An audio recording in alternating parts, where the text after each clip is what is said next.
Yo, good morning, Adam. How are you feeling today? I'm worried about Bitcoin, dude. Hey, man, I pinned up at the top.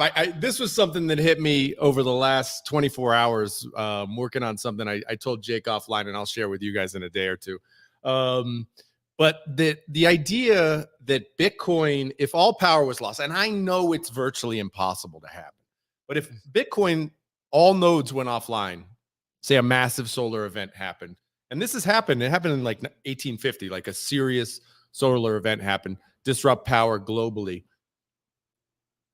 When those nodes got turned back on, the Bitcoin blockchain that we know and love today would not exist if all nodes went offline. And that I had no idea about. And that was a bit striking to me. And I'm looking through the DMs, hoping some dev would come on and be like, no, Adam, you're wrong. I have, like you thought, and I thought before too. No, I have an archival node stored on my laptop here. Once I connect that to the internet, it's the longest chain. Bitcoin just runs again. Apparently, that's not true. I hope I'm wrong, but anyway, it was the interesting thing of the day, learning something new today. I'm interested to hear what you are cooking up over there. What have you found that made you go digging down? Maybe we'll share it on Tuesday's show, man. Tuesday's show. It's interesting. It's fun. It could be fun. We're still trying to dot our T's and or dot our I's, cross our T's, right? Because don't want to put something out there and be like, and then be completely wrong about it. So, but we're working on something that may be fun, little historical piece. Yeah, absolutely. So I actually, right before we started the show, literally 3 or 4 minutes before, we got a message from Jonathan, who's our featured guest, one of the co-founders of SuperRare, one of the original 3. He said that a fire alarm went off in his building. I guess whether it's a SuperRare office or his own. And he said he'd let us know in 15 minutes what the situation is, whether it's a test or an actual fire. I was like, that's not, I hope that's not a reference to the company and it's just like a literal fire. So I said to Jake, well, let's just start and we can have an open mic if anybody wants to discuss some stuff. There's lots happening in the market. This week has been amazingly crazy. So raise your hand. Happy to have you up on stage and chat. Hell. We also have Art Basel going on too. So any artists want to come and kind of talk about something like that. And then Adam, I thought that someone shipped a node into space or was pinging off a satellite, something like that. Adam Back and Blockstream are running a Bitcoin node on a satellite. So that is true. My name is Adam Back. That's correct. Yeah, it's Adam Back and his company have one in space. Can I kind of counteract it? Well, in theory, but those, I mean, to go on this solar flare tangent, which was funny because I watched I was watching like a YouTube video like 3 or 4 days ago, and I'd heard about these solar explosions like before, and I think we all have.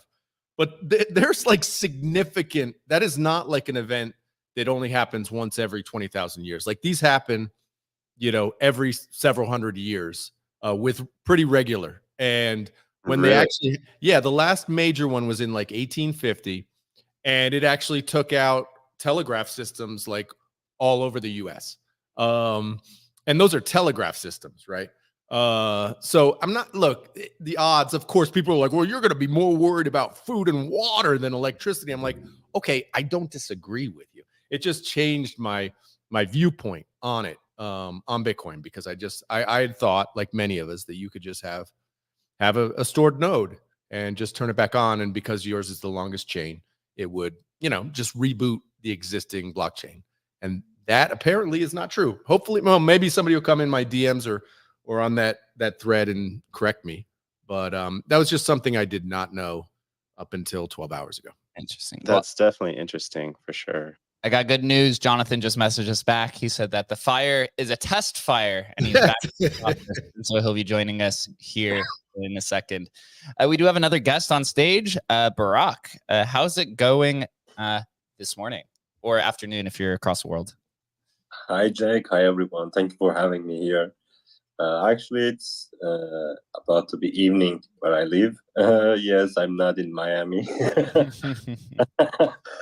Yeah, I would love to be there, but I have some idle stuff and my PhD nerdy stuff is going on. I mean, I was busy, to be honest, and I was just reading this about the Bitcoin news. I mean, I'm also shocked. I was knowing the same. I mean, anything happens, Bitcoin would stay, but if it's not true, I will be really disappointed. You know? Hey man, no, you can like then we're back on the ground floor, man. We can all mine, you know, Bitcoin again. Be like Satoshi on day one, man. Get our 50 Wow. Bitcoin blocks. We all be rich, bro.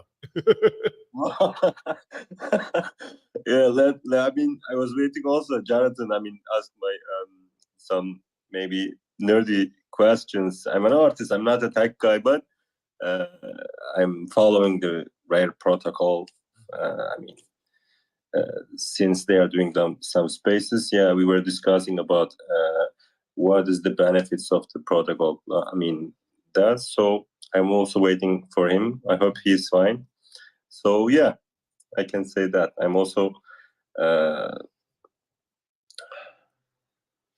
how can I say wondering this question's answer, because probably ordinal maxis gonna be shocked as well. I'm also expecting their answers or the devs, because lately I heard some, I mean, thoughts about the core Bitcoin developers. They were saying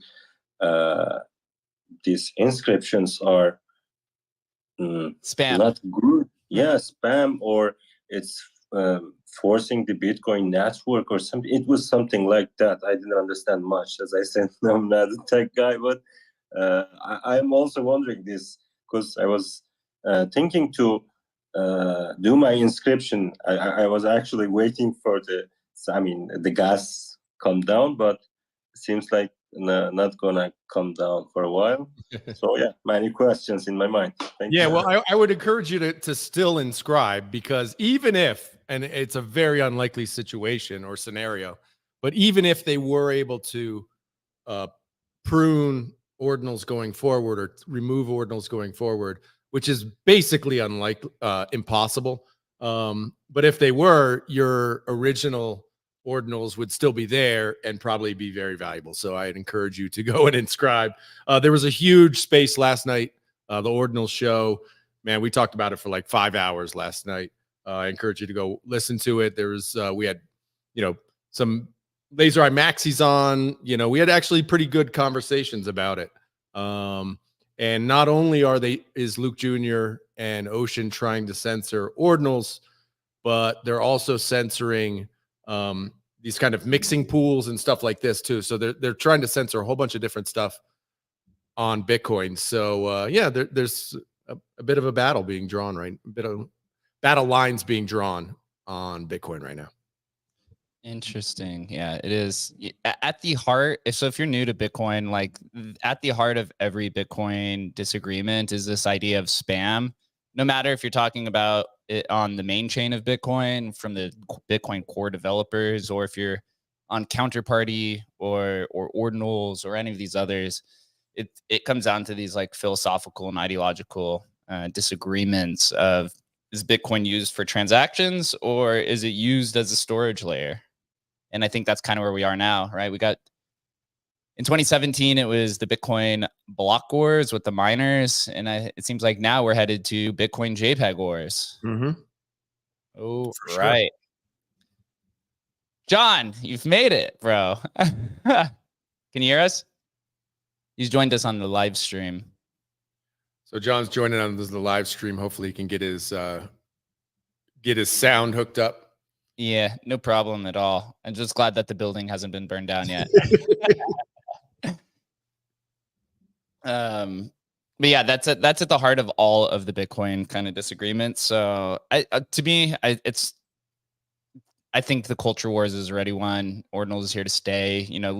Luke doesn't have the power or authority to make these decisions on behalf of the entire ecosystem. Yeah, he can create his own block constructions through this like fork of Bitcoin core that he uses to use for ocean mining protocol or ocean mining pool. But Jonathan, how are you doing? Pretty good. I think we're up and running now. We got you, man. Yes, sir. We got you, man. All right, against all odds. How funny is that? Yeah. So what happened, man? Is just a test fire alarm, literally 2 seconds before we were about to start. It was literally 11:27, and like my entire, I'm in like a 6th floor office building. All the alarms started going off, and then yeah, we all had to evacuate. Apparently, it's like next door, but like both buildings were evacuated for like 15 minutes. So very exciting. But yeah, we just got the go ahead from the fire department, so we're back. Awesome. If you happen to have your phone on you, could you join the space and then mute yourself, and I'll bring you on stage so your followers can see that you're here as well. If you can, makes sense. Yep. Yeah. 1 sec. I know it's quite complicated when you start doing these like dual kind of recording systems. Everyone's like, where am I talking into? I don't know what's happening. I know. What is this? Black magic? This is the future. Just cool. Yeah, I just invited you on stage. Just make sure that you mute your mic, and then we all talk through here. But it makes it a lot easier, because what we've learned as well is that when you record on the video stream, a lot of people like to watch it afterwards, and then it also helps with content. And so you kind of get you get people to listen and watch through like multiple degrees, although it's not concentrated for the algorithm.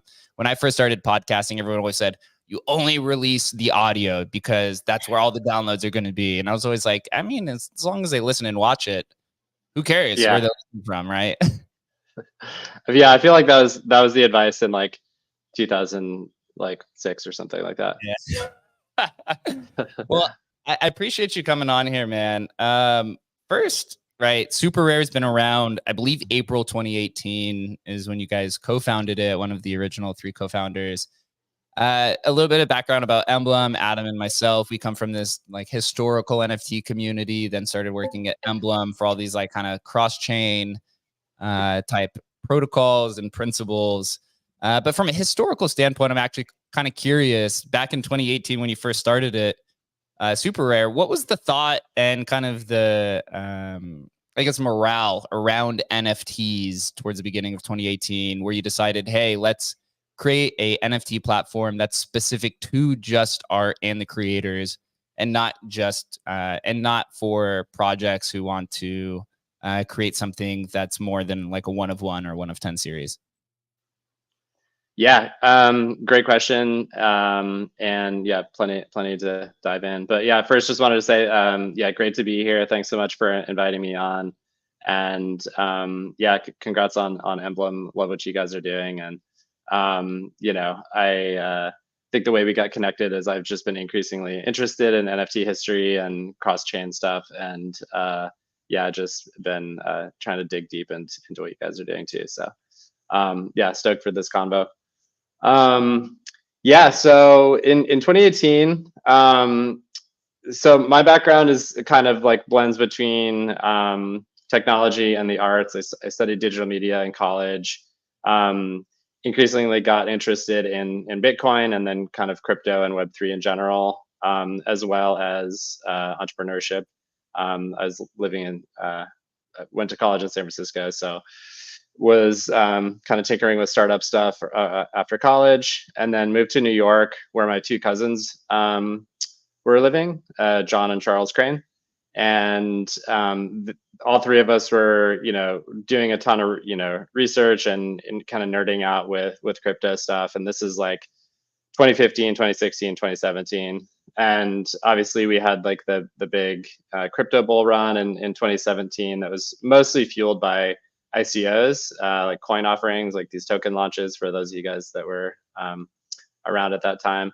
Yep. And I wasn't super aware of NFTs, you know, at the time. You know, I'd known about Counterparty and like, you know, seen some of the sort of, you know, gaming crossover experimentation happening in like the early days, or like, you know, conceptually had like read a little bit about it. But it was really like 2016, 2017, where we started to see traction pick up in, you know, on both like Counterparty or Bitcoin and Ethereum, you know, particularly with the Rare Pepe community, and then CryptoPunks obviously launched around then too. And then we had, you know, CryptoKitties, which was kind of like a follow along phenomenon, still in the very early days. And that was around the time that we started, you know, really kind of looking at this stuff. I remember looking at it and being like, what the fuck is Pepe Cash? Like what, like what is happening? There's like these meme markets, like these people doing art and memes on Bitcoin. Like you know, it took me a while to get it, but there was this aha moment of like, oh shit, this is digital media on chain. Like, this is kind of like the convergence of two of my passions, which is like digital art and media and crypto. And then the, you know, the light bulb went off and I was like, oh wow, like one of the big problems with the internet for creators has been the infinite copyability of everything. And the, you know, the fact that, yeah, it makes connecting with people and building a following really easy, but it also makes your art like infinitely copyable.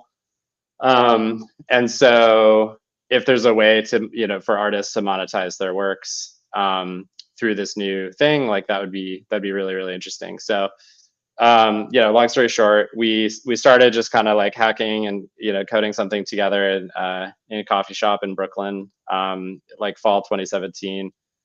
And so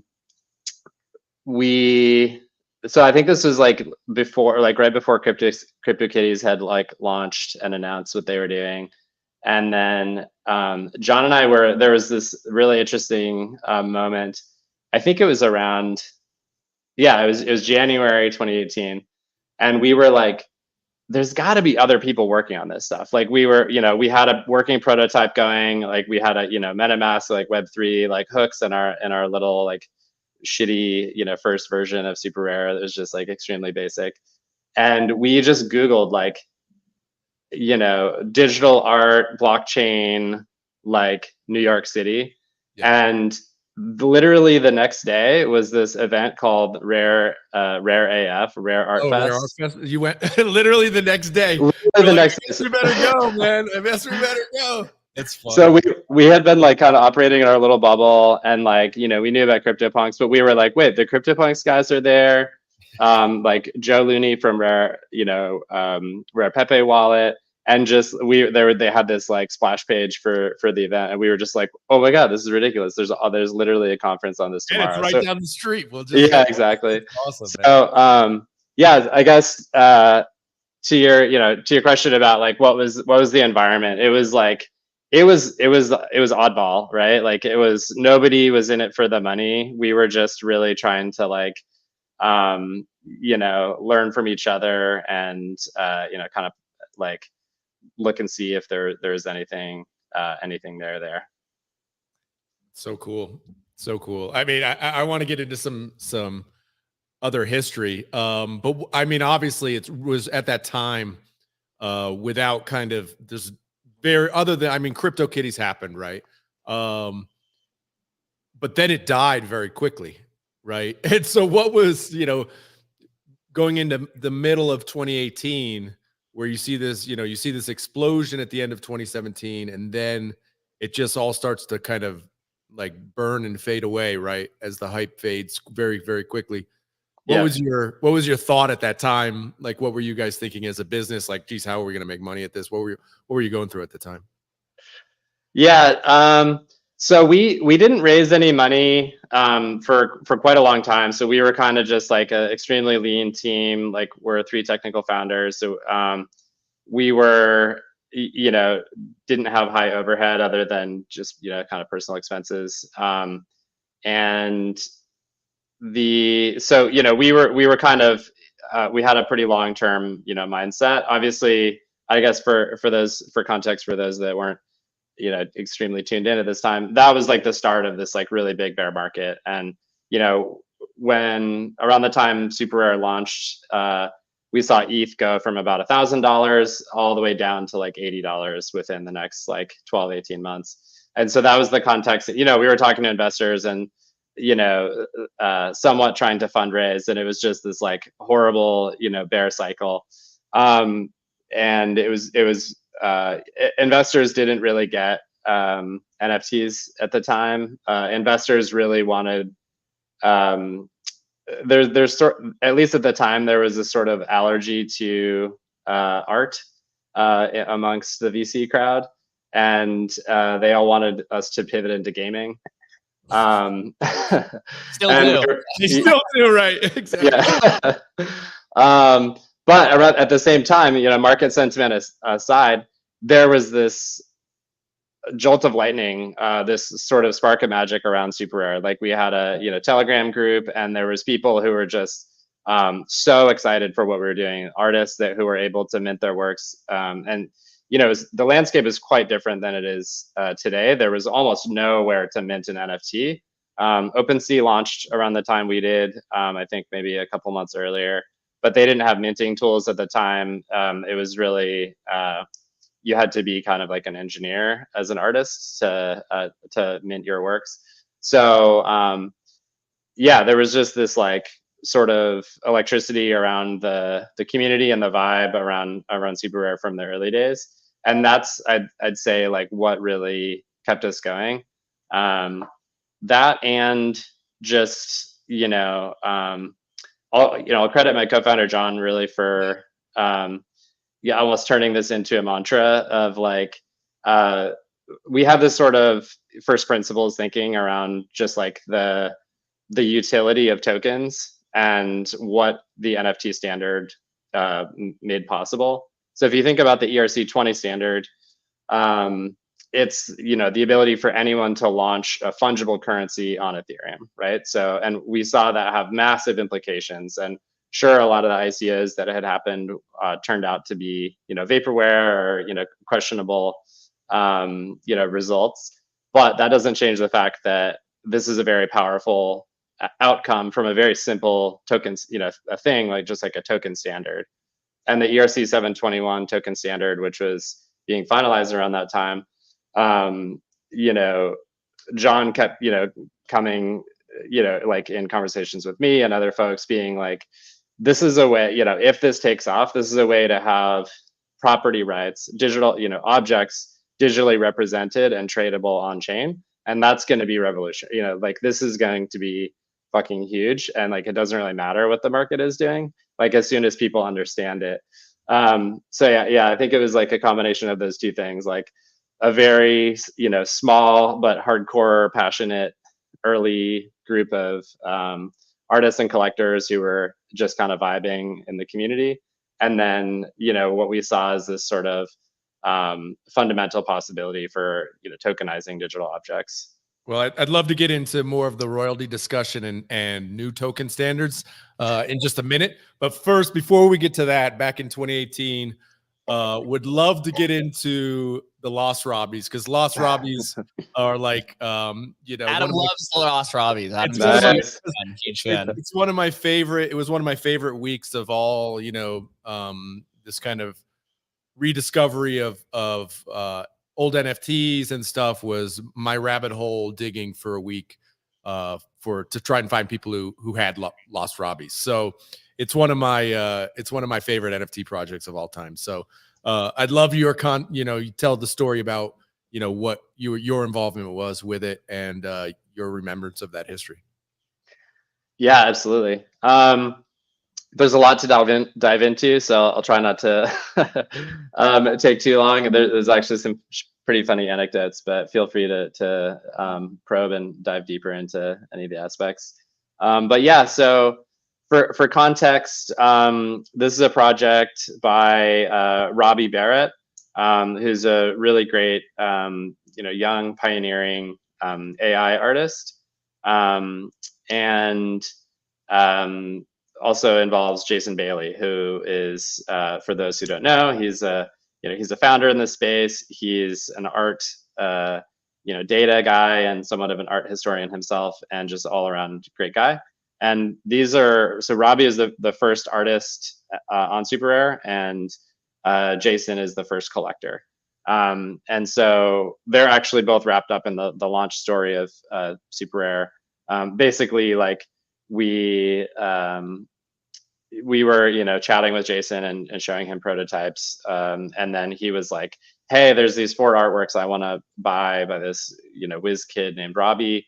Can you guys launch SuperRare already so I can do this? And we were like, oh, fuck, we need to launch this thing. So we did that. And then we were like on the phone with Robbie and Jason. And then they transacted and he collected these first 4 one-of-ones. And then, you know, in the next couple months, Jason called us and was like, hey, I'm speaking at this thing called Christie's Art and Tech in London in July. And I want to pitch them. He's like, you know, let's get these trad art folks, you know, to be aware of digital art. And like, let's, you know, I have this idea for how we can make a splash and maybe do something with Robbie. And the idea was the event has these 300 gift bags, and speakers and sponsors have the opportunity to like put something in the gift bag as a giveaway to the 300 attendees. And so it was sort of Jason's somewhat, you know, guerrilla or like subversive idea to put a piece of digital art in every single bag there to be able to get up on stage and say, well, you're now all digital art collectors, like whether you knew it or not. Like everyone's going to take home a piece of digital art. And the artwork itself, so Robbie had made this series called the AI generated nudes. And I think there were 5 so far. And number 6 was an animated GIF that contained 300 frames. And so the idea that this is a sort of fractionalized one-of-one that had 300 components, and each person in their gift bag was going to get, you know, 1/300th of the artwork. And we thought the market would price them accordingly, more like editions. It turned out not to be the case. The market has priced them like their own one-of-ones. So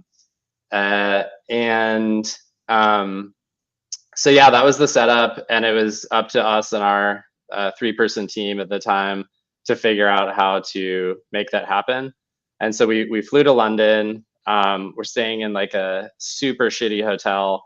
All 3 of us, like, you know, the hotel, actually, the headboard of the bed was this like big like wooden headboard, and then there was just like the bathroom was like attached to it. So you literally, like, when you entered the bathroom, you were literally just like going into this wooden box that was like attached to the bed. It was like the most bizarre hotel in London I've ever seen. But I think it was just like the cheapest thing we could find. And Charlie stayed up all night that night. Like, the event was the next day, and we had these gift cards, and Charlie, who's our CTO, literally, so there was this process by which they had to be minted, like, by the artist, who was in West Virginia at his parents' house. And it was like John and I, you know, kind of taking turns, like, napping on the bed, and then was he minting them and then sending them into the wallet? Is that what he was doing? So it was kind of before the days of collector minting, and it was we had this, you know, pretty strong ethos around the artist minting the works themselves in the early days, as opposed to like just being, you know, a software engineer and like minting the artworks on behalf of the artist, just to set up the provenance. So Charlie like made this script and then like had to like hop on the phone with Robbie and like have Robbie actually run it. And do the 300 minting transactions and then like the distribution transactions to the wallet. So it took hours, and then like many false starts, like the script would fail and they'd have to like start over. And Charlie was pretty much up all night, but we got it done. And then yeah, the reception at Christie's, shall we say, was interesting. Basically the whole, my memory of it was like, there was a couple people at Christie's who were, you know, advocates for investigating art on the blockchain. But most of the, you know, traditional art world, a lot of European, you know, institutional folks there were just getting up on stage to poo-poo the idea and talking about how it would never work due to GDPR or like other concerns. It was dead on arrival, like, you know, So basically, like digital art is like not real art, and blockchain will never be a real art use case. And I love how Art Gnome, who I've been on a couple spaces with, and he shared his little, his view of what happened. And I love the first thing was like Christie's wanted to charge him to put them in the bags because they were looking at it as like, like you're I don't know, SuperRare sponsoring the event, so you guys need to pay. He's like, man, I don't think that's gonna fly. Yeah, and like it, and it turns out that the artworks that he might have had to pay to put in people's bags turned out to be like minimum six-figure items on the secondary market. But yeah, that's basically the origin story. Most of the history from there is known. Most people did not have the foresight to claim them, and hence the fact that we call them now the lost Robbies. Only a few people cared to claim them. I'm sure a lot of them got kind of thrown away as conference swag. But yeah, the story kind of built from there over the years. I think the one question, and this was one that was posed to Art Gnome as well, and I'll pose to you since we have you here. It's one of the biggest questions from collectors is, these private keys, lived on a spreadsheet somewhere. Did you guys destroy those, or obviously it was given to maybe the company that printed out the cards themselves? But as far as you recall, do you remember what you did with that? I mean, just to put it in context for everybody who's listening, Art Gnome was like, you don't understand. We thought of these things. It was like, I thought the value of each one might be like 30 cents to $1, right? It was like, so there wasn't like, how are we going to protect the valuable spreadsheet, right? Yeah. So just for context, but I'd love to have you, talk about that a little bit. Yeah, absolutely. Yeah, I think there's two interesting bits to dig in there. One was like the attitude that we had around these NFTs at the time, and secondly the security part. So yeah, I mean Art Gnome's sentiment, it was I think captures well what we were thinking at the time. It was all just so experimental. And my anecdote for this, or one of my anecdotes is, we all bought grails and sold them too early. Like all of us founders, all the early collectors. It's just I don't think it's possible to, or at least wasn't for me, to be around at the time and not have that happen. Case in point, I bought a CryptoPunk I had this like experimental mobile wallet called Toshi. It actually turned into Coinbase wallet through an acquisition. But it was just this like throwaway thing. I didn't think I had it backed up. And I bought a CryptoPunk for $50, like in a coffee shop, because I was like, oh, there's this thing. I need to like test out my wallet. And like, there's, like I should get a punk. And then just like, the phone died and bricked, and like I got a new phone, and then like 3 years later I'm like, oh shit, CryptoPunks are like becoming valuable, like I fucked up. I then since did find a seed phrase for that, and I reclaimed my CryptoPunk, and that's why Awesome. But yeah, that's, I think, illustrates the attitude. It like nobody was like, or very, very few people were like, oh, I'm going to get this card and this Robbie is going to be worth, 500K someday, or like this punk is going to be worth, as much as my house. But yeah, so specifically these cards, so it was a company called Ether Cards. And so we didn't actually have any touch point of the private keys. This company, it's a UK based company. I just found their website. It looks like they're still up in some form, at least. So they, basically there's a level of trust with this card and service provider. They had information about how they did it in a blind way. Again, like there's some level of trust. I wouldn't send any thing of like extreme value to any situation like that. But that's basically how it works. So they gave us a list of 300 public keys. That's what went in our spreadsheet, and that's what Charlie's script was like deploying each of the lost Robbies to. Yeah, it makes total sense. Yeah, that is fun. You know, it's interesting kind of looking back because that AI summit at Christie's was July of 2018, right in the early stages of AI, also the early stages of NFTs. So you're really kind of at the cross section of that. You know, SuperRare has kind of really been first to a lot of things. It was the first art NFT platform, or you could say early to it.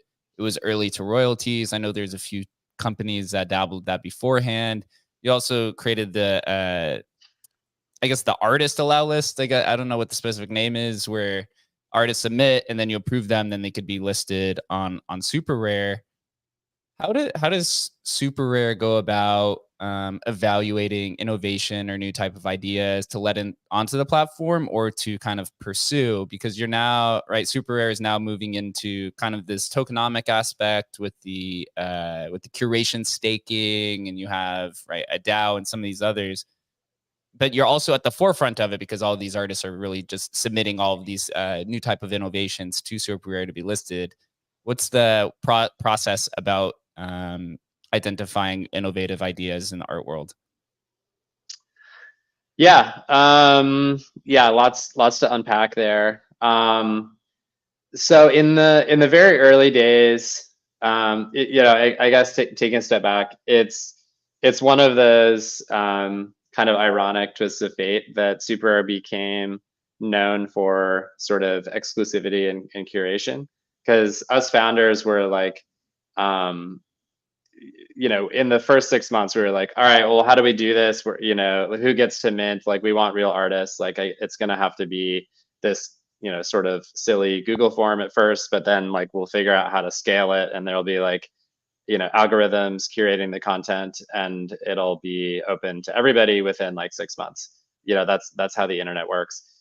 And then as we went further and further along, it turned out that you know, platforms that had you know, sort of competitors who had launched and had a completely open gate to who could, you know, mint and release work on the platform, had a lot of problems with kind of fraud and authenticity. And you know, there's a pretty big incentive for a bad actor to go out and say like, oh hey, this is an X copy, and maybe go out and like, you know, make $5,000 in an hour or something like that.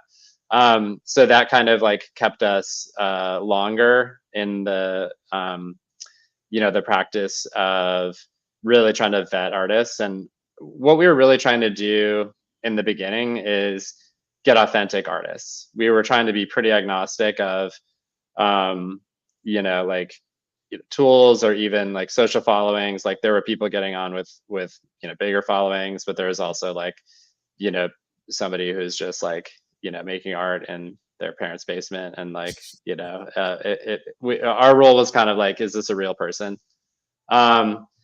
And you know, as the space grew, we, you know, developed more of a curation team, and the, you know, methodology was really to try to like have parity between artists and collectors. So we didn't want to have a world where there's like 250 collectors and like 25,000 artists on the platform, because you know, we thought that might tank the whole thing and like really hurt the long-term prospects for any of these artists. And you know, we have at SuperRare Labs, there's a great curation team, and you know, I think particularly like you mentioned with new techniques, I think with AI art and with 3D art in particular, there's a wide there's like a subtle nuance between stuff that's like really actually original and kind of pioneering and groundbreaking, and what's just, you know, easy to just like, you know, watch a 30-second YouTube video and just do a rendering in, you know, kind of someone else's style. And so, you know, we built up a team of people who were you know, really good at sort of sussing out people doing, artists doing like really original stuff, particularly in those two arenas. And for a long time, the person on the team doing that was Alessio De Vecchi, the artist, who's like a 3D art guru. But yeah, I can speak a little bit to the protocol and kind of what we're trying to do with curation staking too, if that sounds good. Yeah, please. Yeah, so you know, all along we founders have been, you know, trying to, like, the big goal here is to try to really make the Web3 creator economy a large and thriving sector of the internet. And you know, I guess to go back to something I was talking about earlier, this, you know, Web3 and blockchains have the potential to really revolutionize the economics of how we you know, interact on the internet. Web2 has been great for certain aspects. It's pretty incredible. You can go out and get, you know, millions of followers on a, you know, an app for free if you have the, you know, the talent or the time or the you know, whatever it takes to do so. But the Web2 world that we all grew up in is literally designed around selling ads. So for creators on Instagram or YouTube or Twitter or, you know, Tumblr or any of these, you know, creator platforms, there's a complete lack of alignment in incentives between the creator and the platform itself. And what I mean by that is, you know, creators want to, you know, do cool shit, put it out there, get it appreciated, and ideally, in most cases, you know, make a living off of it. Platforms like Instagram, they just want to sell ads. And so if they could, they would have no creators whatsoever. If they could just have contracts with advertisers, that'd be great, right? Like, just completely eliminate you know, the obstruction to them getting more ad revenue. And so, you know, what we saw with in the very early days, what we saw with NFTs is this new ability to monetize creative work on the internet. And you know, so all that is to say, you know, we've been trying to build with scalability in mind from the beginning, and the, you know, curation and exclusivity is kind of like a you know, a phase, I think, to get there. You know, it's useful in the early days, or when there's like you know, lack of understanding around how this ecosystem, or, you know, how this technology works, and not many collectors and all that stuff. So, you know, how do you scale curation? How do you scale you know, sort of authenticity? How do you scale reputation? These sorts of things that the role of a centralized gatekeeper plays. So that's something we've put a lot of time into. When the DAO was launched in 2021, one of the first initiatives was SuperRare Spaces. And that was a first step towards community governance, as well as decentralizing curation. So spaces are essentially galleries run by community members on SuperRare with curatorial autonomy. And Rare Protocol and curation staking, which launched earlier this year and is in mainnet beta. And I think you've got the site up here. You can find it at app.rare.xyz. This is a way to have a crowdsourced curation reputation signal on chain based on the activity of Rare token holders. And so the idea is that, you know, while we have a lot of on-chain, like most of this market is on-chain. The art itself is on-chain. The provenance is on-chain. Even our identities with ENS are increasingly on-chain.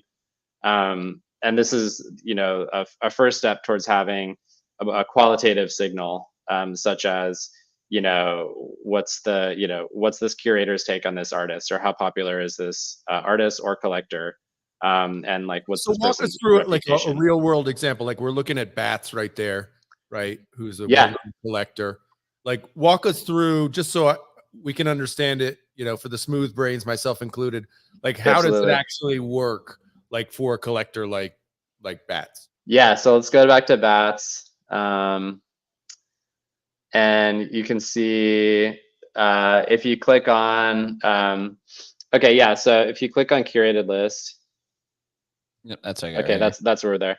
So basically, in a nutshell, with curation staking, you can take rare tokens and stake them in a what we call a community pool. So it's like a staking pool for any wallet address or any ENS name.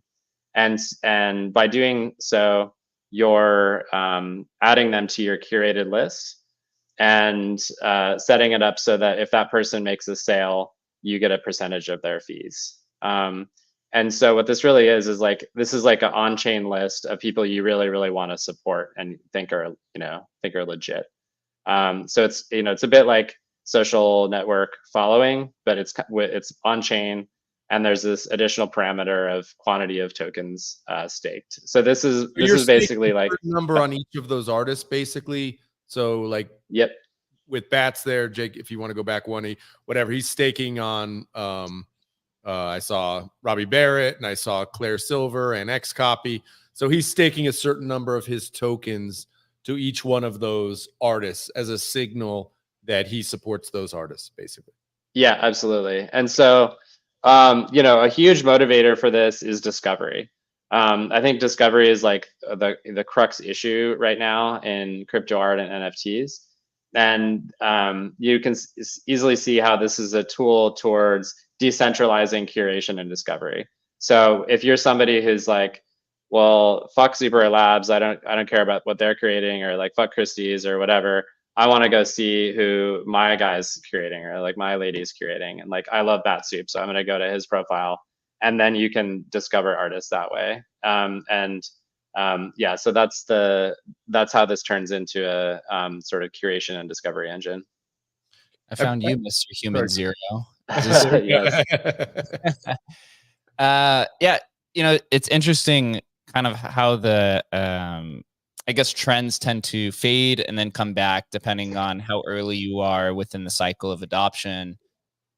When I first got into the space in 2016, 2017, tokenomics were kind of tokenomics on a white paper, not really implemented, were kind of really all the hype was. Then it faded away. And then in 2021, it was all about, art, the way for artists to make royalties or to make money is essentially through royalties. And then tokenomics came back, and you had, tokenomics that were added to LooksRare, to Blur, to X2Y2, and even before that, NFTX and Rari all added their variation of tokenomics and kind of brought this idea back to the mainstream. Of course, right, royalties kind of essentially went to zero or have been under, just a heavy attack in terms of trying to eliminate that in general. Was this idea of tokenization of curation and kind of trying to decentralize that, was that an original vision, or is this something to try to supplement that loss of royalties? Although I know SuperRare has kept that 10% intact, but overall surrounding SuperRare in the market, everyone's really trying to disincentivize royalties because the marketplaces themselves are saying, hey, we have a bottom line and this is how we survive, and artists are going to have to figure out a different way to generate revenue. Yeah, great question. Again, there's lots to dig into there. With tokenomics, we founders have always been interested in tokenomics. I think it's one of, like, programmable money is, I think, still just one of the most interesting things about Ethereum and blockchains in general. And again, I try to have a view that's sort of I try to psychologically sidestep what is extremely popular or extremely unpopular.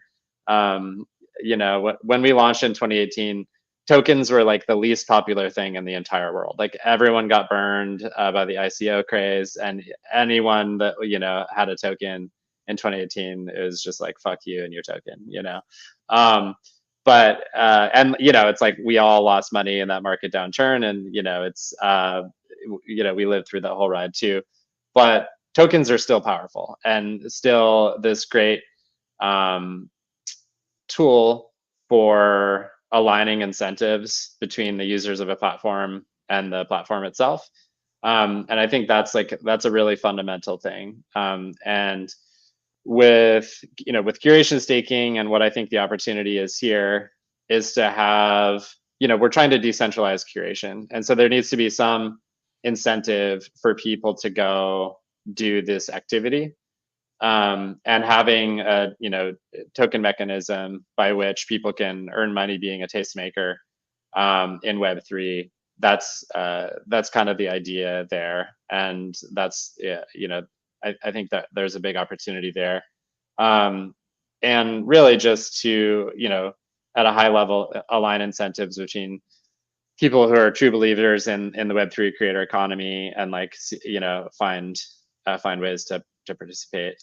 And with regards to royalties and income for creators, yeah, so we've always been very pro royalty. I think just being around at the launch of Ethereum and smart contracts and programmable money, it's just a screaming use case for smart contracts to me. Being a longtime music fan, I've bought a lot of a ton of used records, and we've all bought art and records on the secondary market, and just having having the idea of, okay, what if every time you bought that record, every time you bought a piece of art, a percentage of that goes back to the artist or the artist's estates. And we can do that with Ethereum. Like, this was like mind-blowingly cool to us in 2018. And we were doing a lot of networking in New York City, and met people who had done research papers and work in the legal attempts at trying to make royalties a thing in the art market, which with mixed results in most jurisdictions. But funny enough, in the like I said, the environment in 2018 was very interesting. It was a mix of people who were very forward-looking and very optimistic, and artists who were into technology and technologists who were into art. But it was also like very hardcore sort of game theoretical Bitcoin and crypto people. And royalties are not a game theoretically sound concept. And what I mean by that is, like, if you sit down with a Bitcoiner, and like I love Bitcoin, all of us founders are sort of Bitcoin Kool-Aid drinkers as well as Ethereum. But it's easy to see how any royalty scheme, if you meet up with somebody in a coffee shop and exchange cash for a key, then you're bypassing royalties, right? So like the prevailing sentiment at the time was like, well, if it's not something you can enforce, like, why do it at all? And we took a totally different approach. We said, well, even if some artists get money on the secondary market, if it's done the right way, then that's great. Those artists are getting money, right? Like, who cares if you can't have it be this ironclad thing?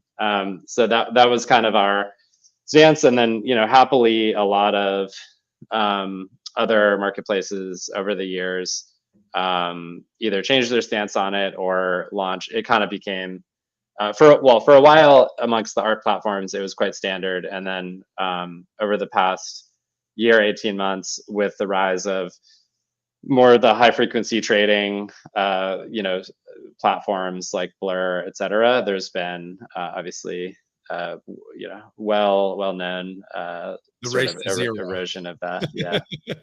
What do you feel like there's going to be a token protocol or something that comes out that kind of solves this, or it's always going to be a choice for collectors and marketplaces to kind of either play whack-a-mole or decide on something and then just kind of go forward like you are right now, with providing layers of experience and curation and stuff on top, where you're hoping to get collectors to come to a place that they can trust and love? Yeah. I'm generally optimistic, about this. I'm generally an optimist. I don't, that said, I don't believe there's an ironclad, technological solution to this. like I said, because you know, there's nothing that can ever prevent two people from meeting up and doing an off-chain transaction, which, you know, by definition doesn't have a royalty. So I think the key here is, so I think that there's always going to be, obviously, like you said, there's this race to the bottom. If there's anonymous profit-seeking traders that just want to buy an NFT and sell it the same day for a 5% profit, obviously that type of trader is going to be allergic to the concept of royalties, because if you take a 10% haircut on every one of your trades, your trading scheme doesn't work. That's very different than collecting art, right? Or even like collecting a PFP that you want to jump in and vibe with the Discord and like have it on your Twitter avatar. And so I do think that the social proof is a more reliable mechanism, and one that's more likely to have an impact in quote unquote enforcing royalties for people who care about supporting the artists and even their standing as collectors in the market. And so yes, and I think there's I think that's so I think we kind of have to take the middle path essentially, but I think there's like really effective things that we can do as a community to sort of make it obvious, like give incentives for collectors to honor royalties, as well as make it obvious when certain people are not honoring royalties. Yeah, it's a tough time out there, but it feels like the market is now starting to turn around a little bit. Sentiment's high. You're getting some trading going, volumes returning. Thinking about kind of like where the future is going over the next, we'll say 12 to 24 months, because who knows how long the bear market or the bull market will extend to. What do you think that state of art NFTs will look like? Is it going to be something similar to the last bull run, where a lot of these artists are, well, let me step back a little bit. Last bull run, NFTs kind of had their coming out moment, and a lot of those early artists then are now glorified, right, as the OGs, the legendary artists, the X copies, etc. Will we see another wave of that, of fresh new artists coming in and becoming mainstream like X copy, or are we going to see some new variation of trend within our NFTs over this bull run? Yeah, great question.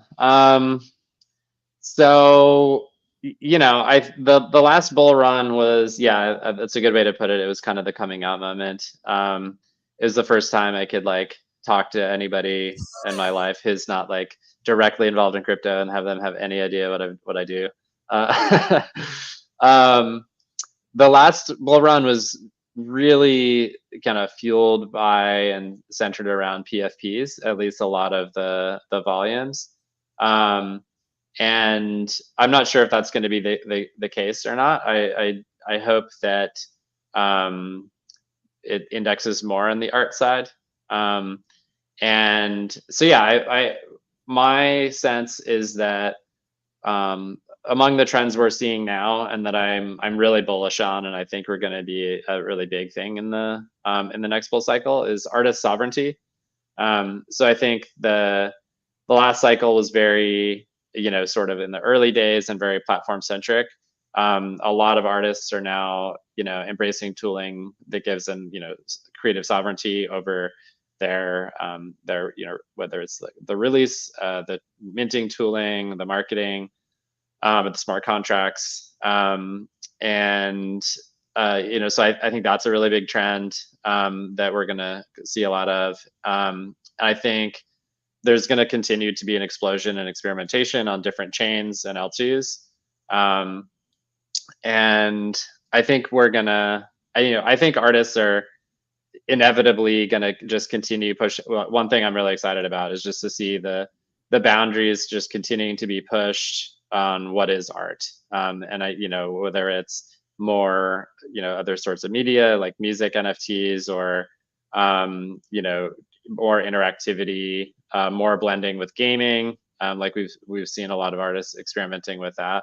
I think there's just like the sky's the limit with how that could evolve, and that's the sort of thing that is truly pioneered by artists. So I don't know, that's maybe through rose colored lenses, but I think my hope is that the next bull run we see even more creativity.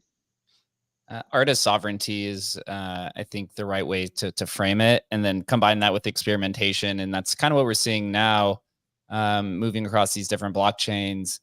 It feels like the current market or I guess the current NFT industry has probably used more blockchains over the last bear market and now emerging into this bull market than ever before. I've already been on 6, 7, 8 different blockchains over this last year where the majority of people were prevented because of this idea of tribalism. Artists are beginning to explore Tezos, they did last year, and then now Bitcoin and ordinals in terms of this high art. We're seeing Bitcoin Shrooms as a collection that's going to be sold at Sotheby's. The auction started now. Have you or SuperRare interested in expanding to this multi-chain approach of adding support for either Tezos or Bitcoin ordinals, where the potential market cap, or I guess say liquidity pool on Bitcoin, is much larger than anything else that exists out there? And with at Emblem, Adam and I, we helped Coldy, who's a popular artist, experiment with ordinals in the early days, and we're starting to see other artists like Rip Cash and a few others do this as well. Do you think SuperRare may find a way to add Bitcoin support, or at least infer that there's possibly going to be multiple blockchain supported so that artists can practice their type of sovereignty? Yeah, definitely. I'm super interested in what's happening on ordinals, and like I said, we've been kind of nerds for Counterparty and Rare Pepe community and the really OG projects. So it's in that ways it's been kind of multi-chain from the start. Or the space has been. So yeah, there's 2 parts to talk about, one on the SuperRare side and one on the Rare Protocol side. So really the goal of SuperRare is to be the best creator platform possible, and so I think that a lot of that is in artist sovereignty, and just really letting artists represent themselves as they want to in the best possible way, and helping them with distribution and helping them sell works and connect with collectors.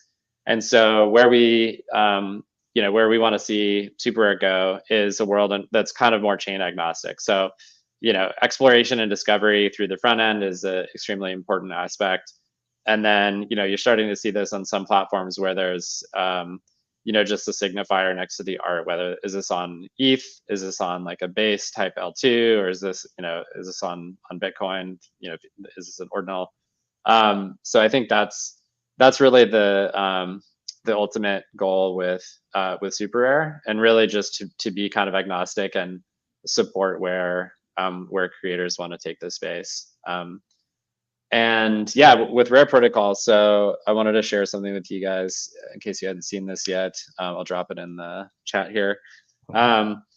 So this is the biggest thing we're working on now with Rare Protocol is this.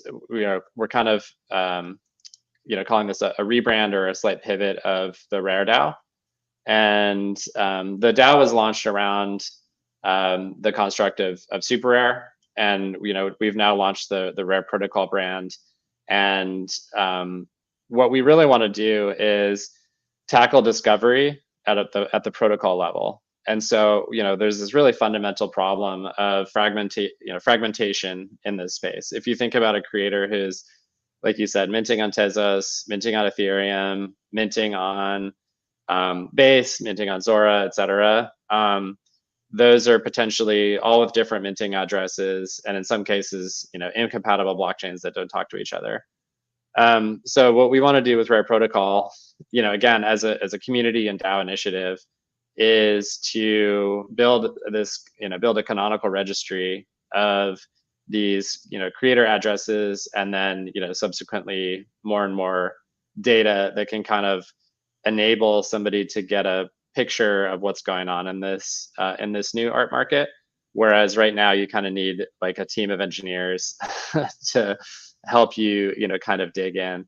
And then this is where the curation staking system is really effective, because rather than having many different, sort of fragments of an artist's identity, you can like get this as a data object and see like, okay, this is Coldy's ordinals address. These are his 3 ETH addresses. This is maybe his Tezos address if he's doing stuff there. And then Rare Protocol is this sort of, community-owned public good layer that can provide that data for, for users and developers. One thing along that line, and I can't remember if it was the Data crew was discussing this, was like the idea of not only tracking ownership of a work, but allowing or enabling kind of like commentary from, hey, Adam owned this, I own this one, and I don't know, being able to kind of share the lore of a piece of art, right? Which is so important in kind of traditional, art, when you think about who owned this Rembrandt, and then it's kind of passed down. And, are you guys playing around with that as well? Has that been talked about? Yeah, absolutely. So actually, it's good timing. You have this slide pulled up. One lens through which to look at this is, what it says right there, which is on-chain data aggregation and synthesis. So aggregation, there's kind of this like just rote technical task to do those mappings. Like I said, of like, okay, cool, like take an artist or collector, like how can we in a trusted way get a pretty good idea of like what all their addresses are on these different chains. And then similar task with minting token contracts or even NFTs themselves. And then how do we crowdsource more interesting data on top, whether that's like the curation staking or taxonomy is an important one. Like there's Web2 platforms where there's users tagging content and stuff like that. That could go on chain. And then, like you said, having attestations or like sort of docents notes or like former collectors notes, I think is another one that fits that category. Are you guys familiar with the Scribe project that Conlon from Async made a few years back? Are you talking about the one on Bitcoin or the early Scribe platform from 2013, or this is something on Ethereum? Yeah, it's on Ethereum. So Conlon, the founder of Async Art, made this thing called NFT Scribe, and it's pretty cool. And it's essentially a smart contract that you can, I think you like send the NFT to it, and it allows you to write some notes if you're the owner or something like that. I don't know exactly how it works, but there's the GitHub. It's a fairly niche sort of community experiment, but yeah, great question, Adam. I think that'd be like a super interesting aspect to build into the protocol. It just reminds me of, I'm sure you've seen it. There's these old prints. It's the wave the Japanese artist did, the print of that wave, very famous, right? Yeah. But I read an article, it might have been one of your blog posts as well, I can't even remember, but how different collectors, when collecting these sort of art, they would put their own personal stamp on the work, like on the back or whatever, so you could see the lineage of who owned the piece, right? Yeah. And I always just thought like that just vibed for me, and I think vibes for a lot of collectors. It's just cool to know, in a more rich way, who's owned this. I mean, yes, we can look it up and I can see who owned, but I just think we've talked about this a lot. There's this layer which is just being experimented with now of like the provenance is all on chain, right? And this is just kind of a nice way to see it and view the history of these works. Yeah, and like adding depth to the experience of collecting and ownership. I think that in the early days, it was the big hurdle was like, why the fuck would you ever collect digital art? And it is different than collecting traditional art, and I think we've started to see a lot of the benefits are known, but to me, that's also just like another really, really interesting aspect and reason why you might want to, build your digital collection and like, kind of deepen your connection with that piece. It's interesting because there was a NFT marketplace platform. I think it was Digital Objects in 2018, to where you could add essentially a back to all of your NFTs, where the artist would like sign the back of whatever the picture is, and you can add kind of whatever personalization. We've seen individuals attempt, signatures, digital signatures on your art. At Emblem Vault, we've actually had somebody ask us recently. They're like, "Hey, can you make Emblem Vault picture frames to where I could take my art from any chain, and then the vault is the frame that then we'll take it into Ethereum?" Example, right? This is a big. If I have an art Bitcoin ordinals, I'll put it into an Emblem Vault that's a picture frame, so you can style it however you want and go hang it up in your metaverse gallery. So I think, yeah, Adam and John, you guys are right that, we will see, this proliferation of what art accessories may be. I'm not a trad art kind of guy, but personalization is important. It just feels like it hasn't really hit yet to the market. So that'll be exciting. But John, it's funny because you guys are creating that aggregation. It's the same thing we do at Emblem Vault, is we're trying to get everything corralled into one exact area. For example, we have one of our buddies has a meme. He created a meme project on like 7 different protocols between like Bitcoin stamps, Bitcoin ordinals, ETH, Description, all of these. And so we're going to put it all on one smart contract, so you can essentially have them all lined up on one collection of these 7 protocols, but they're all on ETH. So I think there are some cool opportunities there. Yeah, no, I love what you guys are doing at Emblem. I'd love to nerd out and chat more in depth about it. I mean, it's a super interesting problem, right? Like nobody knows, what this ecosystem is going to look like in 10 years. But the problem, just this ecosystem it just completely flips the internet on its head, right? Like the platforms that we know and think of as web platforms, the data is constrained to the platform, right? Like YouTube videos are just on YouTube, like tweets are just on Twitter, and these are now content platforms. These blockchains are turning into content, databases essentially, with the platforms built on top, and the data kind of being open and shared, which is just like none of us really know what this even means yet, I think. And creators are just doing what they do and experimenting and trying out different flavors and combinations of things. But there's a single thread of all these things being created by a creator. And as we've seen in the traditional art world, that's kind of what gives those things value. And so, the technical project of stitching all that together in an accessible way is like a really interesting problem.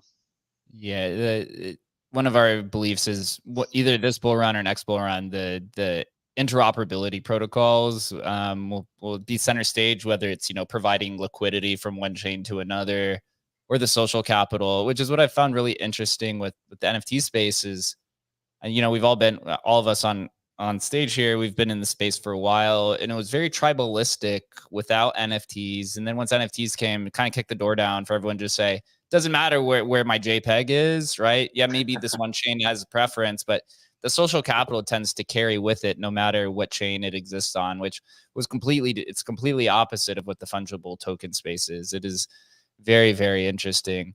Yeah, that's a good point.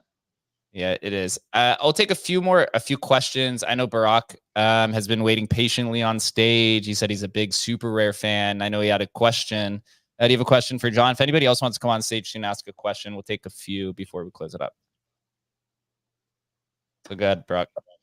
Actually, I asked my questions privately today. Ah.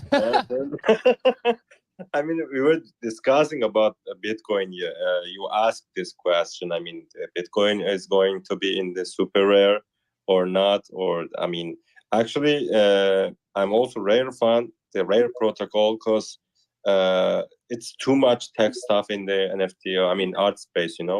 It's sometimes really confusing. You don't understand what are you in, which contract, with which website, what you should do.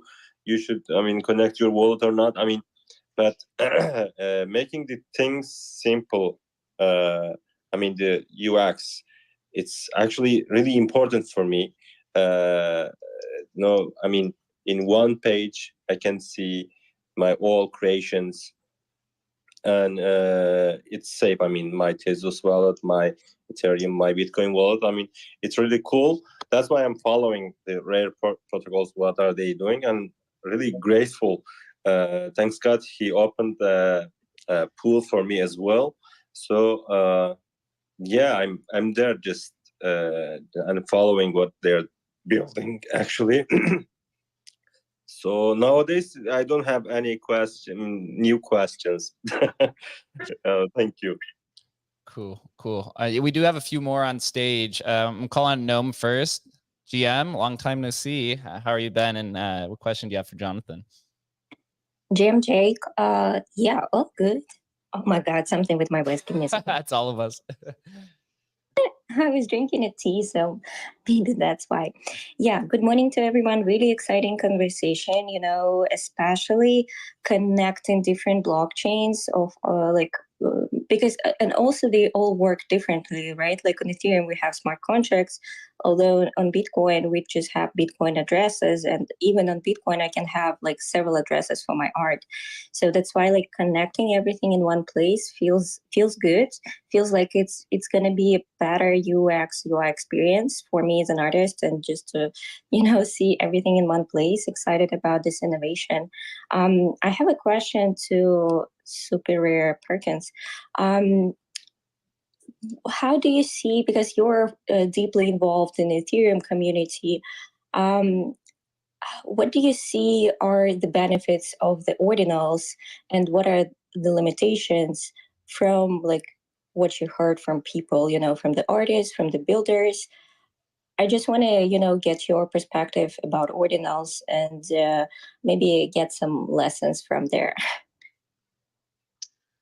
Yeah, absolutely. Well, yeah, thanks for hopping up. Yeah, I mean, I think, like I said, going back, Bitcoin was my personal entry into this whole space, starting in 2013, and the other SuperRare founders and I were sort of indoctrinated into this whole world through the Bitcoin white paper and the early community there, and so there's this, I guess just the legacy and the Lindy effects of Bitcoin itself, I think, have potential to carry over. And I've heard artists say this directly. For those of you who know the artist Paper Buddha, he's doing an ordinals project, and in his Telegram, he the way he put it is, Bitcoin is like my home chain, and so after experimenting with my art on lots of different chains, it feels great to be doing something with ordinals. And so I think even from a non-technological standpoint, there's really interesting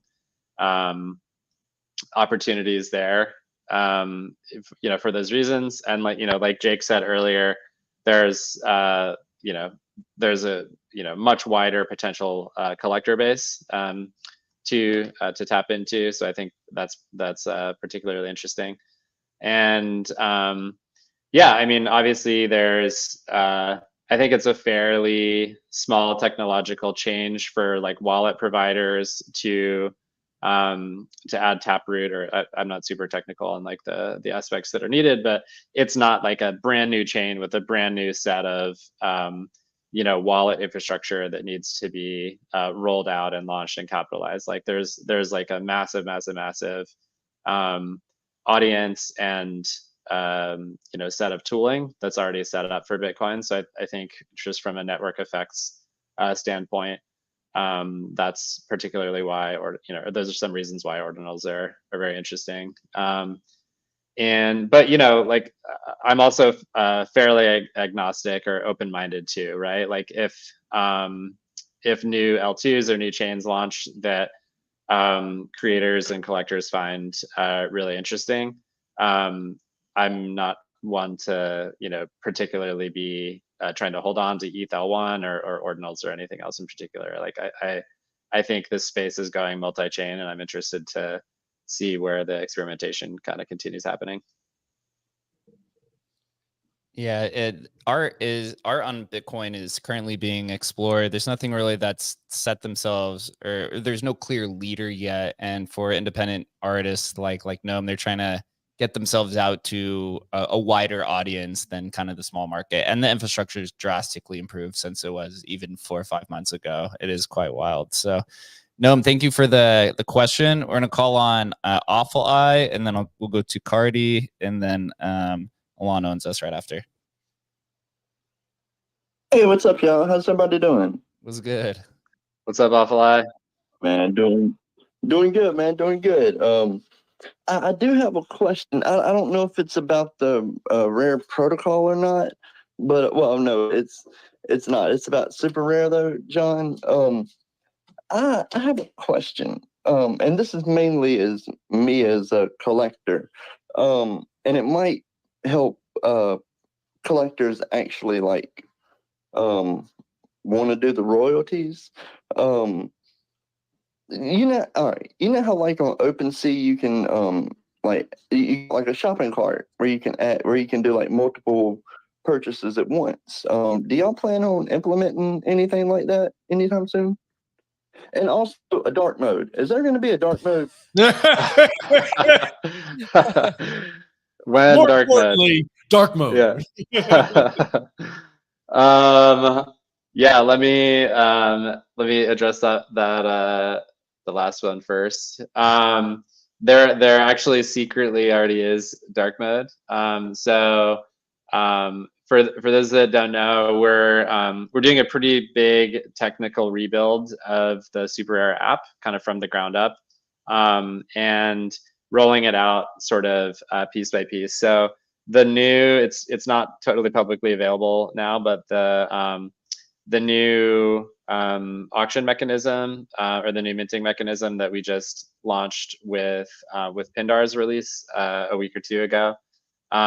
That page actually had, like, if you were one of the collectors minting that page or minting that series, that was like the first, the rubber hitting the road with the new app, and that had a dark mode on it. So I think that minted out in 2 minutes, so it was, you might have missed it. But yeah, anyway, dark mode is coming. Dark mode for 2 minutes, man. We just want to, we want to keep it rare.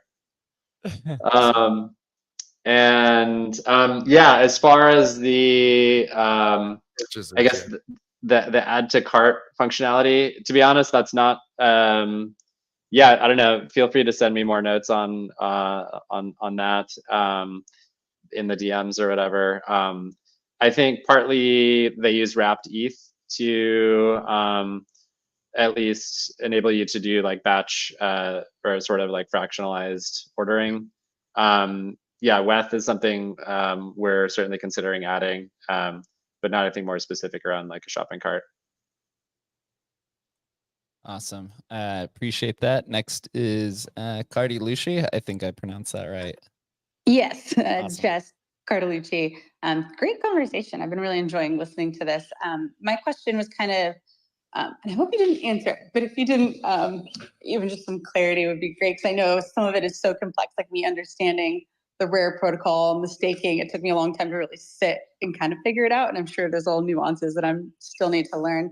But how does SuperRare plan to kind of utilize that for the platforms? I know you talk a lot about other people being able to use this and decentralizing the curation a bit, but like, is this going to be used? I mean, it's only, can you stake on artists not on SuperRare already? Is this going to affect the onboarding? Are you going to use this how you curate and highlight artists? Like, kind of what's your vision for for artists to kind of understand. And I know this will go, I believe, beyond SuperRare. I think you expressed you want others to use it as well, like you said, cross-chain. But like just for a basic vision for artists like myself to really get like a basic starting point of how you kind of see it being used. And I'm sure there may be more use cases in the future, but like, how do you see yourself using it versus just, I know you mentioned like going to a collector's profile and seeing who they've staked on, but I would also kind of argue you can kind of go do that and see who they've collected from. So what are some other use cases you see this being used for? Yeah, well, thanks for coming up and good question.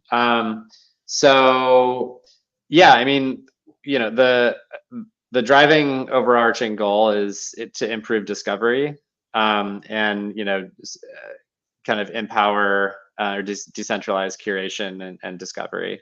And so, you know, we absolutely, you know, see this being used on SuperRare as well as other platforms.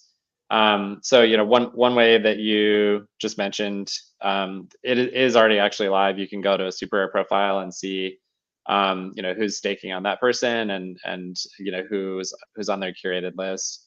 And I think there's no like specific date for launching this, but once there's a bit more network effects around the staking, the plan really is to have that have the, you know, staking system or maybe like a lightweight reputation system built on top be how, you know, how artists are discovered in the platform, or to put another way, like who gets you know, who gets onto SuperRare as an artist.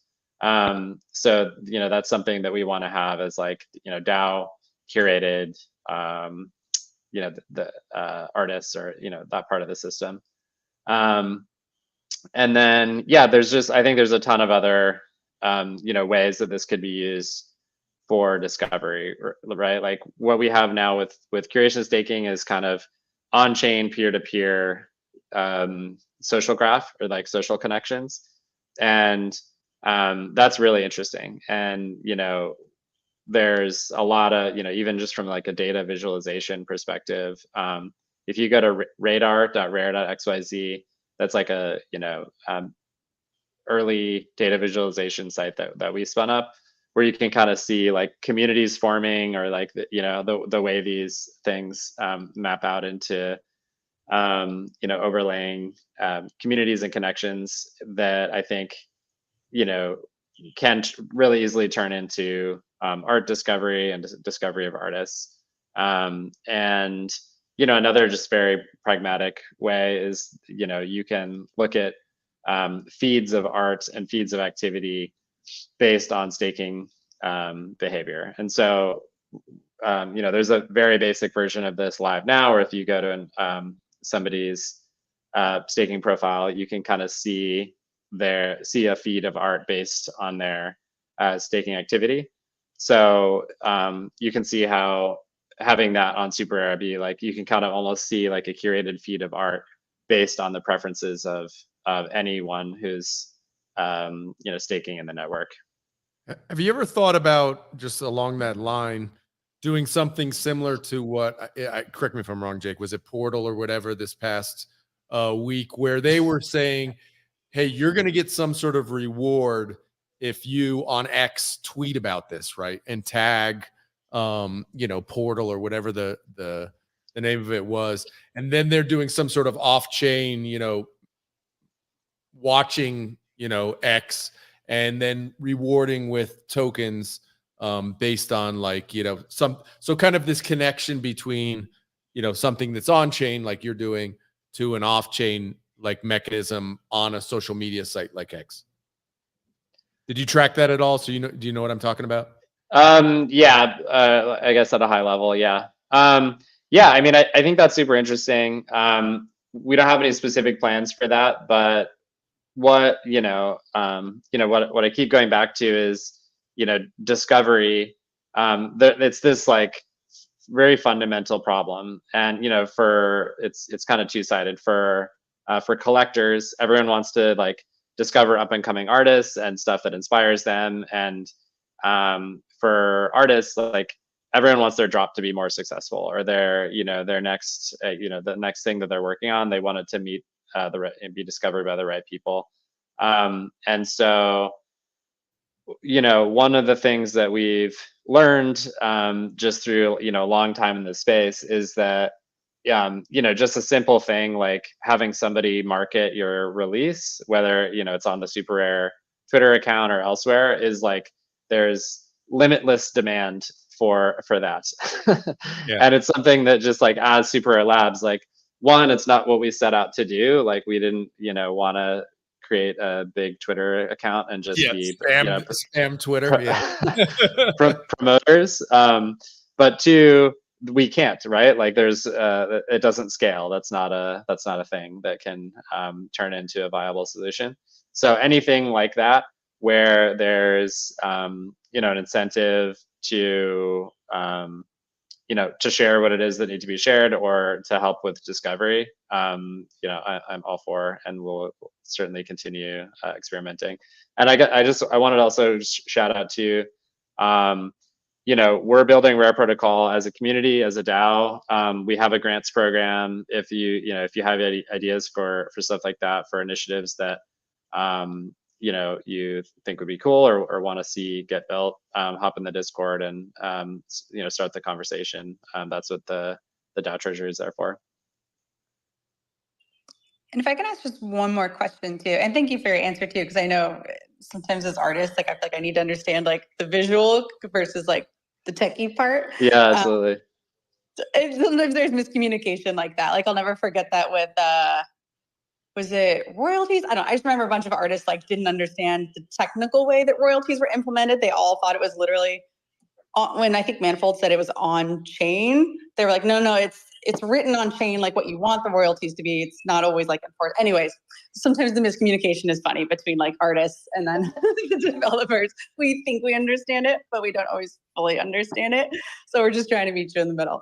But so with the Rare protocol, it is open to any artist, not just super artists, correct? And then SuperRare, you're still planning to keep curated, or you're thinking of opening it up but using this curation? Is there any idea of where you're going forward with that, if I have that correct? Yeah, absolutely. So the curation staking right now, it's on Ethereum L1, and it's totally permissionless and open. So anyone can go stake on any Ethereum address or ENS name right now. And like we talked about earlier with this this forum post that we put out talking about the future vision, we really do want to expand that to other chains. So if there's analogous to artists doing art on Tezos, etc., like bringing in, like having an identity where those addresses are mapped to that person. And yeah, the way I see the future of SuperRare is, I think there's this concept of like being on a platform or being off a platform in a very traditional way. Like, I'm creating on Instagram and or I'm not, or I'm creating on X or I'm not. Well, that is the analogy does carry into Web3 in the sense of like, okay, there's the SUPR like branded minting contract that we launched with. But beyond that, that concept kind of breaks down, and it totally breaks down in the world in which there's sovereign artist contracts or artists using transient labs contracts or manifold contracts. Then it's less of like, oh, I'm on this platform or not, because it's not analogous to Instagram where you're minting, or you're minting on Instagram. You're creating posts that live in the database of Instagram.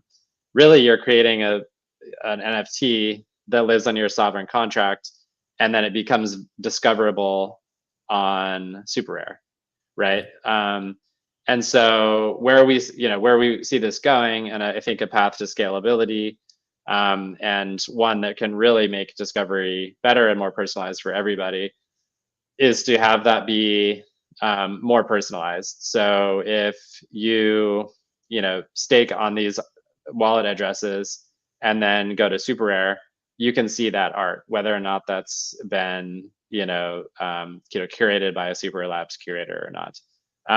So that's kind of the idea. Bring, sort of like trying to decentralize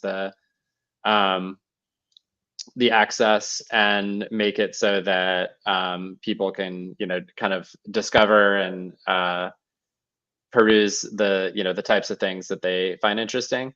And I think that also, makes the art more diverse, and ideally, I think will probably allow more sort of like sub communities to form, if that makes sense.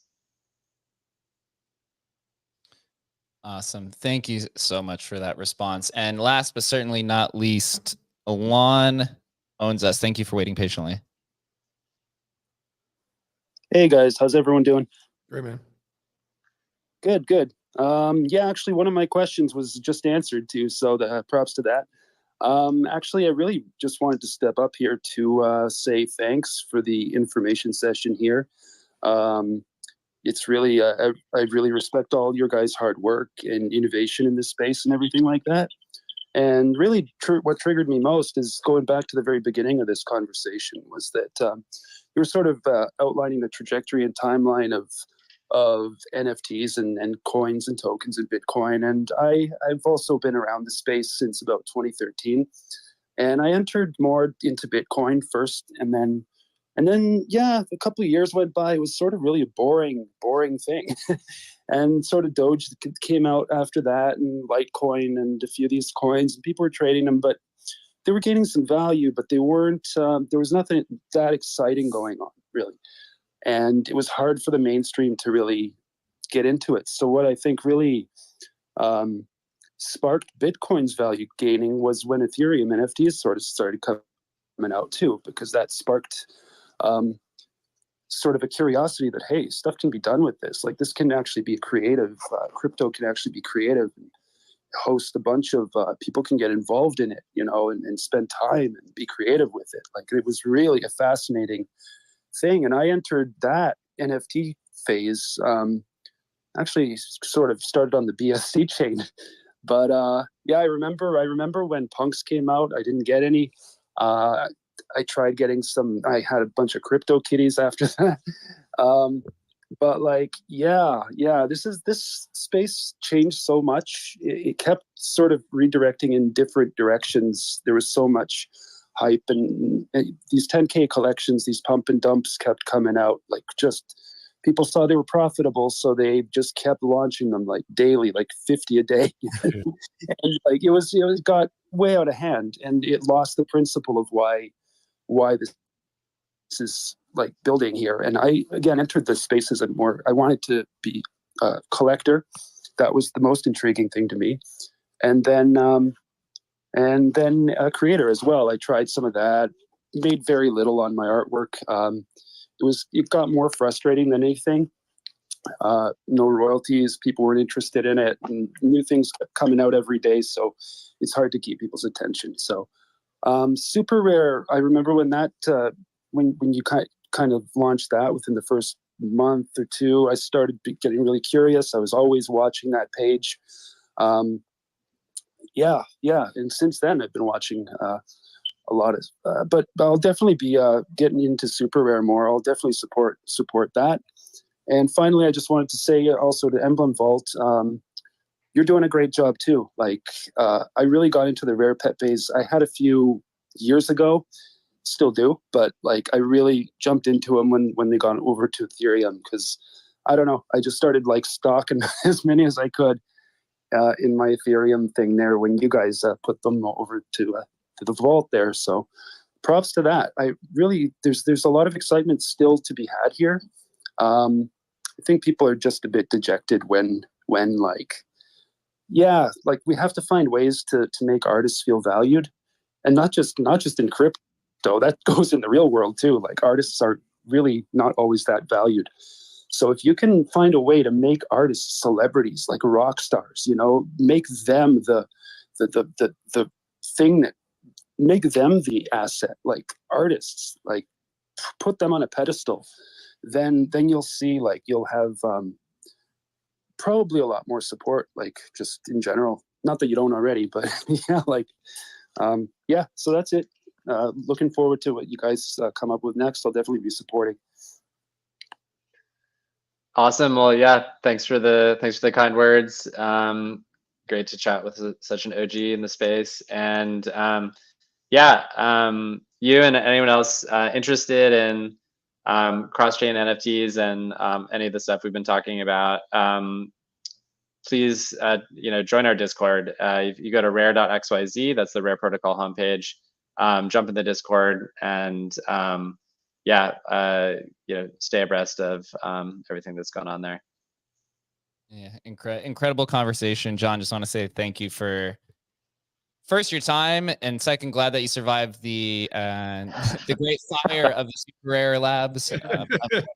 You have survived, but no, really appreciate it. Also, that you're forward looking and want to expand this idea of artist sovereignty. I think that was kind of the most profound idea that I took away from this. Is that's and that's what SuperRare is intentionally building towards. So appreciate it. And I think you, Adam, will definitely have a conversation at some point, maybe next week or in the future, and we could talk more and hopefully improve artist sovereignty together. So really appreciate your time. Awesome. Yeah, Adam, Jake, great chatting with you. Yeah, maybe we can do another one of these in the future. Plenty more interesting ground to cover too. So yeah, all the best. And thanks everyone for joining. Thanks, guys. Yeah.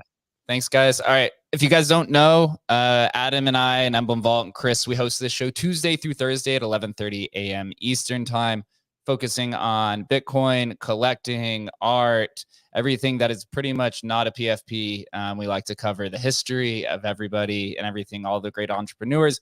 Make sure you give everyone a follow, give John a follow. Hop in the Discord if you want Bitcoin ordinals to be on SuperRare. That's what I am taking away from this. Maybe, Alon, you can shill Doginals, and so we could get some Dogecoin art on SuperRare as well. But until then, guys, enjoy the rest of your Thursday, and we'll see you next time.